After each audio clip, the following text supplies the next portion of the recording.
Sa isang silid-aralan sa Rizal, bakante ang isang upuan.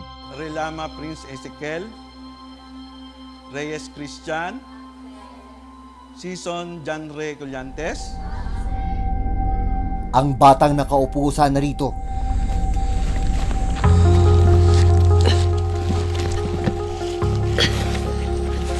Mabigat nga ito. Mabigat to. Okay ka lang? Okay ka lang? Lumiliban para makipagsapalaran sa kabundukan. Ang 13 taong gulang na si Ipiw. Nagbubuhat si Ipiw ng sako-sakong kalakal na halos doble ng kanyang bigat. Grade 5 na po ako. Kailangan ko rin po magtrabaho. Gagawin daw niya ang lahat para makatulong sa pamilya at makapag-aral ang mga nakababatang kapatid. Naiiyak po kasi po, nadadamay po kasi pamilya ko kasi sila rin po nagugutuman din. Napagod din po ako minsan pero di pa po ako sumusuko.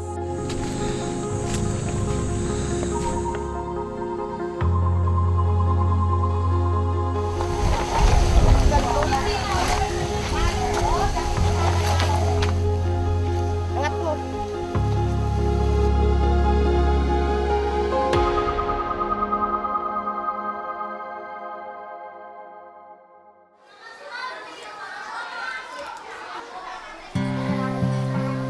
Meantime, 5 minuto na lang bago mag alas 12. Patapos na ang klase ni Realin Season, 11 taong gulang. Kailangan na niyang magbandali dahil may naghihintay sa kanyang pag-uwi.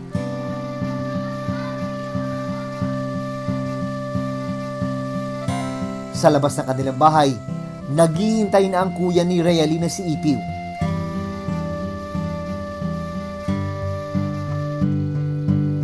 Pagkabihis ni Realin, tig-isang tasa ng kape at kalahating plato ng kanin ang pinagsaluhan nila sa pananghalian.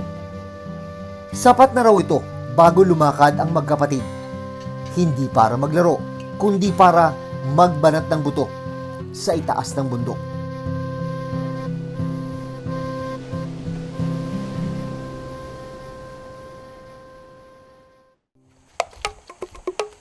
Sinamahan ko ang mag-ama paakyat ng bundok.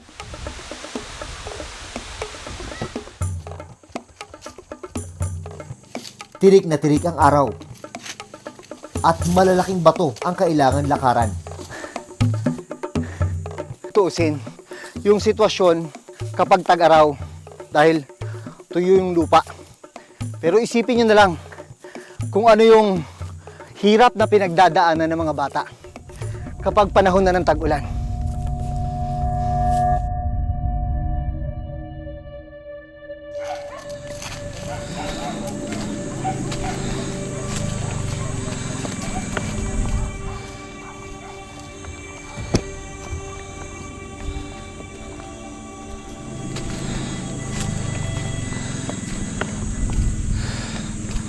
Tumitigil-tigil sina Ipiw sa gitna ng kabundukan para magpahinga.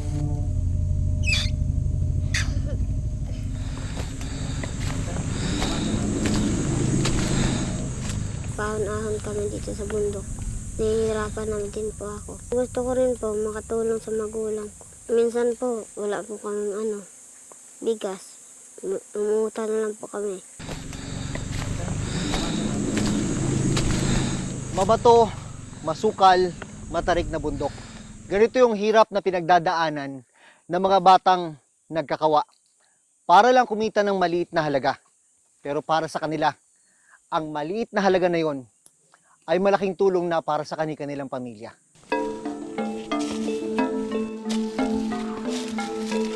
Pagdating sa sagingan, kumuha na ng mga bunga ng saging ang kanilang amang si Mang Rehiyo.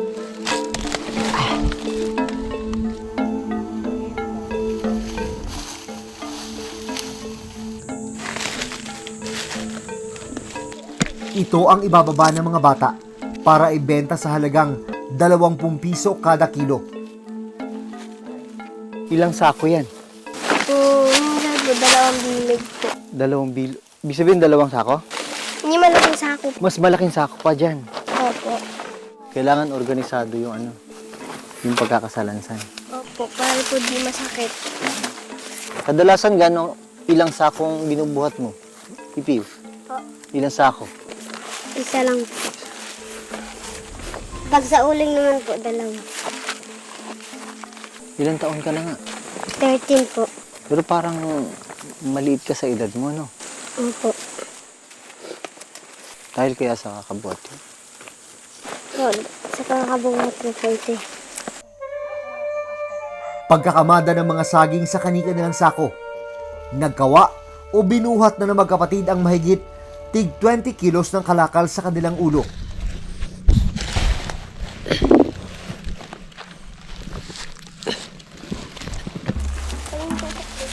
Mabigat nga ito. Mabigat to. Okay ka lang? Okay ka lang? Opo. Kala?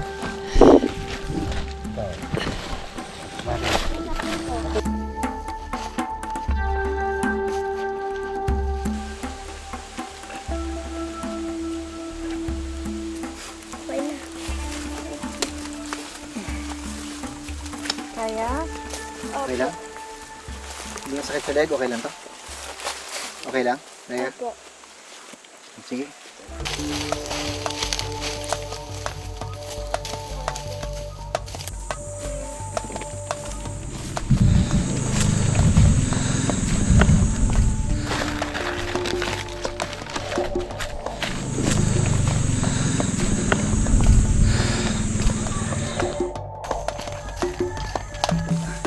Tignan mo kung gaano kabilis yung mga batang yan. May karga pa yan ha. At yung karga nila, halos kasing timbang na rin nila. Ano yung gusto mong isipin lagi na para labanan yung pagod?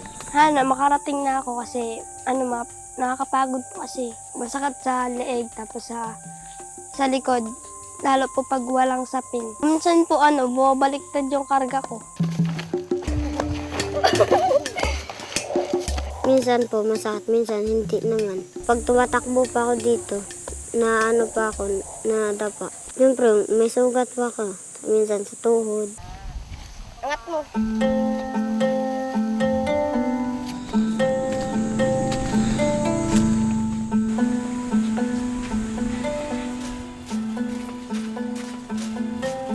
Pagdating sa bayan, sandaling tumigil ang magkapatid para magpahinga.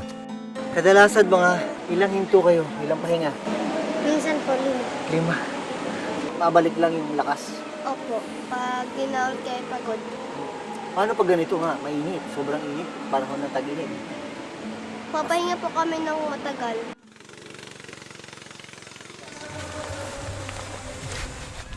Muling sumabak ang magkapatid sa pagbubuhat.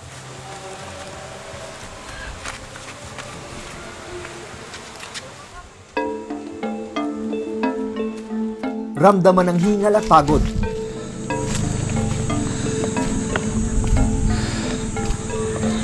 Maigat at tinawid na magkapatid ang tulay.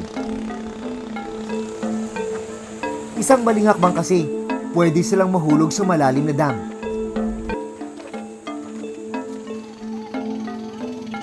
Maya-maya pa, tila hindi na naman kinaya ng magkapatid ang pagod.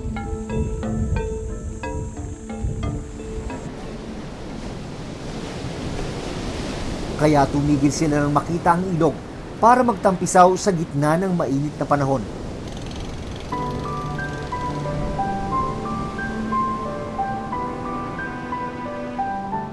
Panandali ang kinalimutan ng trabaho at naging musus muli ang magkapatid.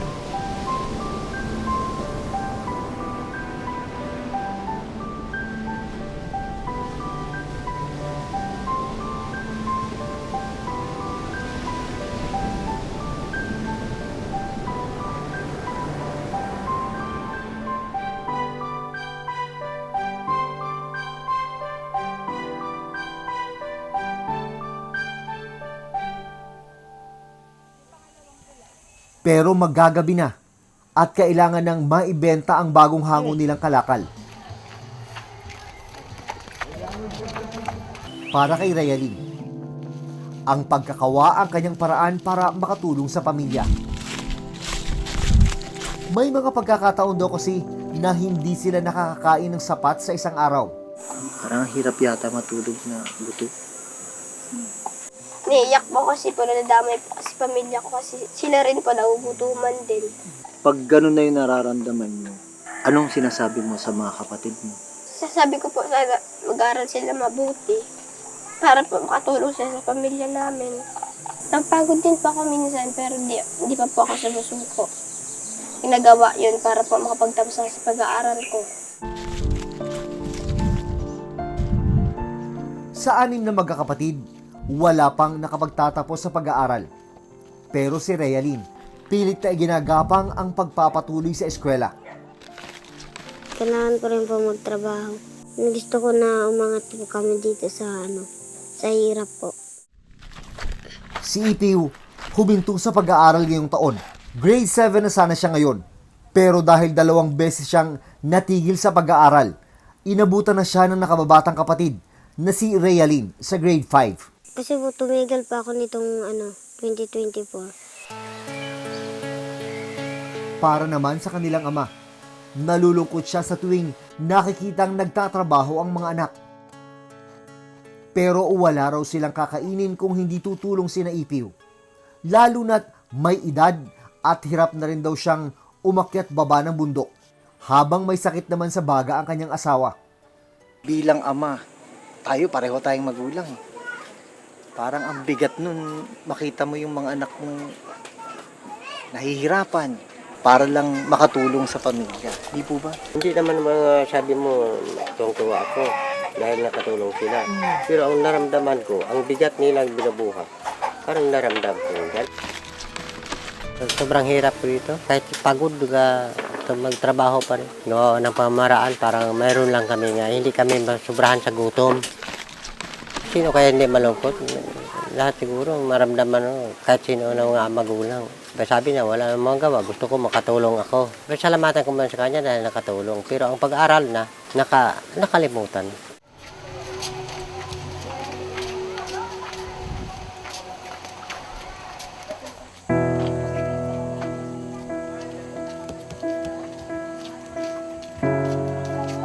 Pagdating sa kanilang lugar, isang buyer na ang nag-aabang sa ibinabang saging nina Ipiw at Realin. Bagong dating? Bago lang yan. Magkano tayo ito tayo? Ano? Bigyan mo lang ako may nangin. 4 piso ang ibinayad kay Mang Rihiyo para sa isang sako ng 20 kilo ng saging. Ito ka pa, sa'yo. Ito sa'yo ha. Yan. Magkano kayo niya? 50 po. 50 po kami. Parang hindi kayo. Masaya mo kayo? Apa. Ano gagawin mo sa 50? Bibigyan ng pagkain. Babaon ko bukas. Bibigay ko po ito kay mama.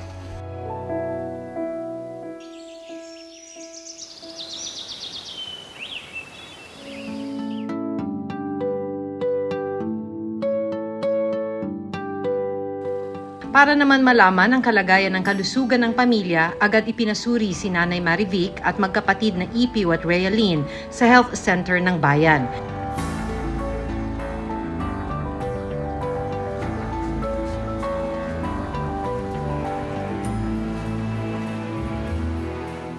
Ito raw ang unang beses na mapapacheck up ang mga bata. Nang matingnan ng doktor si Ipiw, napag-alaman na malnourished siya para sa kanyang edad. Yung sa assessment natin sa mga usual 13 years old na bata sa Pilipinas, na siya po ay medyo shorter in stature tsaka payat. Pwede rin naman dahil sa lack of nutrition, no? Depende sa kinakain nila doon sa wawa. Kapag ang bata kasi hindi sila dapat talaga masyadong nagbubuhat ng mga ganyan, lalo na kung every possible siya na maka-affect ng growth rate ng bata. Dito na namin nalaman na may iniindang sakit sa baga ang kanyang ina. Kapag dito kasi sa malalayong areas, no, common sa atin yung tuberculosis, no? So kaya ka pinagpapa-x-ray lagi ng mga ganyang cases. Kung sakaling may findings tayo doon, may gamot naman tayo dyan, i-re-assess natin, no? Pabalik na lang ng resulta. Sa kabila ng kahirapan, si Ipiw hindi pa rin nawawalan ng pag-asa na muling makabalik sa eskwela. Electrician po, para po makatulong po ako sa kapwa namin pong tao. Kasi po marunong naman po ako mag-ayos po ng mga electric fan po. Hindi po, una kasi nun, testingan ko lang muna po kung mag-ano po, kung magana yung ano namin. Tapos hanggang na ano po ako, hanggang natuto po. Like, I has long brown ears. At para mas matuto, tinuturuan din siya ng nakababatang kapatid na si Realin ng ilang aralin. Sabi ko nga, dapat nga wag siya tumigil kasi para sa naman kami nahihirapan. Pumasok siya, tutulungan na namin sila papa pag may kargahin na sila. Magandang hapon po. Susunod, Andiyan po ba si Dandoy at Realin? isang kawani mula sa Municipal Social Welfare and Development Office o MSWDO ang bumisita sa kanila para personal na makausap ang pamilya. Dahil dun sa kalagayan ng tatay, syempre sila na yung dumudugtong. Pero dahil ito ay mga bata pa, musmus pa lang, hindi dapat.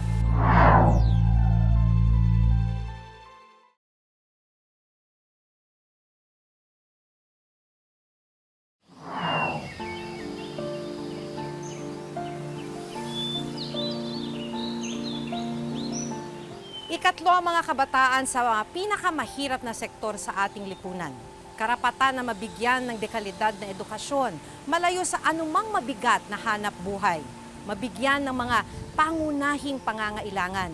Ilan lang yan sa mga karapatang dapat maibigay sa mga bata. Pero ang nakalulungkot, mahigit 1 milyong kabataan pa rin ang nasasadlak sa child labor. Nito lang Lunes, inilapit ng Reporter's Notebook sa lokal na pamahalaan ng Rodriguez Rizal ang sitwasyon ni na Ipiw at Realin. Apo. Magandang hapon po. Andiyan po ba si Dandoy at Realin? Isang kawani mula sa Municipal Social Welfare and Development Office o MSWDO ang bumisita sa kanila para personal na makausap ang pamilya. Papapasukin ka ulit, hindi ka i-drop out. Makikiusap tayo na matatapos ng taon na to. Okay sa'yo. Yung mga bata, hindi nila gusto yung sitwasyon. Kaya lang kailangan nilang magtrabaho para makatugon dun sa unang-una yung basic na lang na pangangailangan. Sige, ganito po. I-check natin kung ito ay ma-waive na po natin. Sige po. Dahil dun sa kalagayan ng tatay, syempre sila na yung dumudugtong. Pero dahil ito ay mga bata pa, musmus pa lang, hindi dapat. Makikita dapat ng estado din. Paano natin sila matulungan at maagapayan yung mga batang ito.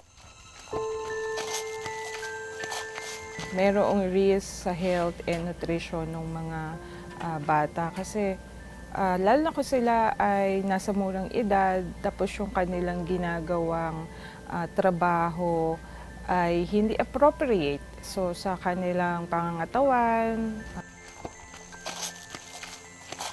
Risk din syempre na hindi nila matapos yung kanilang pag-aaral, no? Mag-drop out sila sa school. Magbibigay rin ng pinansyal na tulong ang lokal na pamahalaan ng Montalban para kina Ipiw at Realin para hindi na muling bumalik sa pagtatrabaho ang mga bata. At ang magandang balita, makakabalik na muli sa eskwelahan si Ipiw. Kaya ilang school supplies, bagong uniforme at sapatos din ang inabot ng aming programa para sa kanya. Masaya po kasi kung gagamitin na pagpapasa ko. Masaya po ako dahil po, binigyan niyo po ako ng school supply po. Panggamit po sa school. Binigyan din sila ng scholarship ng Rodriguez LGU para may pagpatuloy ang kanilang pag-aaral hanggang high school. Susunod,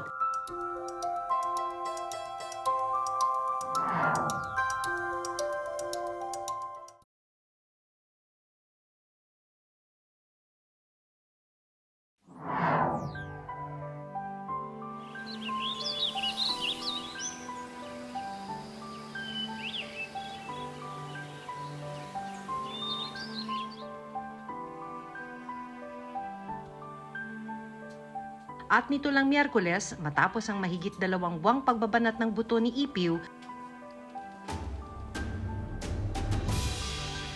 hindi na sa bundok at hindi na rin sako-sakong gulay ang kailangan niyang buhatin.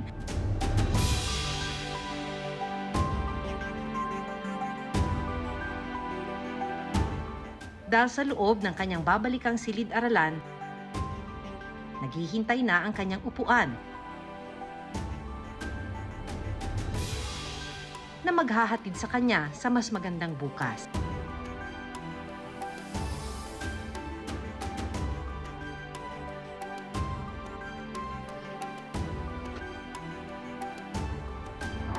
Hanggang sa susunod na Sabado, ako si Maki Pulido.